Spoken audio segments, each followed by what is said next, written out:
Tiger, you've been a master of control your entire life. How did things get so out of control? Going against your core values, losing sight of it. I quit meditating. I quit being a Buddhist, and my life changed upside down. I felt I was entitled, which I never had felt before. And consequently, I hurt so many people by my own, reckless attitude and behavior. Were there moments you thought you should stop, but didn't? Yeah. I tried to stop, and I couldn't stop. And it was horrific. For a man who's so disciplined, physically and psychologically, why couldn't you say no? I don't know. Now I know. But at the time, that's part of what I learned in treatment. Being there for 45 days, you learn a lot. You strip away the denial, the rationalization, and you come to the truth. And the truth is very painful at times. And to stare at yourself and look at the person you become disgusted. The Masters is a demanding stage on its own, let alone for a return of this magnitude.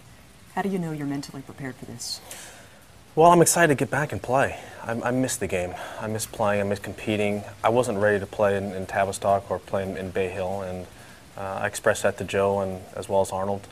I want to play in these events, but I just wasn't ready. I started too late with my preparation, and Hank and I are starting to working now and starting to get it going. How do you know you'll be ready for the Masters?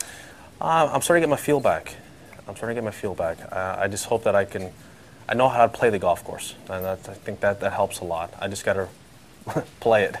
How will your therapy affect your 2010 schedule? I'm assuming you'll have more inpatient therapy ahead. Yeah, I will have more treatment and more therapy sessions. And as far as my schedule going forward, I don't know what I'm going to do, Kel. Last year I didn't know because of my knee. It was so uncertain, and this year with all the things that I've done, I don't know what I'm going to do in the future either. And that to me is a little bit bothersome too, in the sense that I don't like not knowing what to do. But what I know I have to do is become a better person, and that begins with going to more treatment. You went from being recognized as the greatest golfer in the world to becoming a punchline. Mm-hmm. How did that make you feel? It was hurtful, but then again, you know what? I did it. I'm the one who did those things. And looking back on it now with a more clear head, I get it. I can understand why people would say these things, because you know what? It was disgusting behavior, and that's a person that it's hard to believe that was me, looking back on it now. America was concerned when the world's greatest golfer was lying on the ground with no shoes at 2:30 in the morning, bleeding. What happened that night? Well, it's all in the police report, and they investigated and they have it, and it's public record. And there's a lot of stuff between Elin and I that will remain private, and that's about it. How did you crash the car? I wasn't going very fast, but unfortunately, I hit a few things. It's been reported that members of your team, your inner circle, were involved in your misdoings. Is it true? That is not true. It was all me. I'm the one who did it. I'm the one who acted the way I acted. No one knew what was going on when it was going on. And I'm sure if more people would have known in my inner circle, they would have stopped it or tried to put a stop to it. But I kept it all to myself. What is the state of your marriage with Elin right now? We're working on it, and that's a process that will remain private between her and I. If your father were here today and looked back on these last 4 months, what would he say to you? He'd be very disappointed in me. He'd be very disappointed in me. We would have numerous long talks, and that's one of the things I miss. I miss his guidance. I wish I could have had his guidance through all this. Have him help straighten me up. I know he would have done it. What do you think he would say? I can't say it on air, but he would have been very direct, and basically said, you need to get your life head in the right direction again. For the 12-year-olds and the parents out there that looked at you as a role model, what do you want to say to them to make them believe in you again?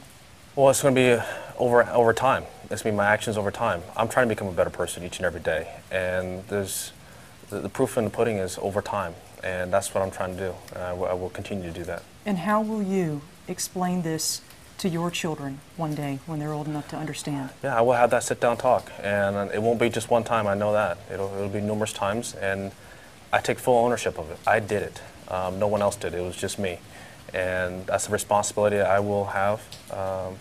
I will talk to my kids for however long they want to talk about it. That is a conversation that will need to be had. Based on all that has transpired, what do you want your legacy to be when all is said and done? Just like I wanted before. You know, I felt that golf was a vehicle for me to help a lot of people. And my dad had always said something that I never really quite understood until these times. In order to help other people, you have to first learn how to help yourself. And going into a treatment center for 45 days, I learned a lot. I learned how to help myself, and that's the way I can help others down the road. I noticed you're wearing a bracelet. Yeah. Can we see it? Yeah. What does it mean? Well, it's Buddhist. It's for protection and strength, and I certainly need that. When did you start wearing it? Before I went into treatment. Will you be wearing it during the Masters? Absolutely. For the rest of your life? Absolutely. Tiger, thank you. Thank you.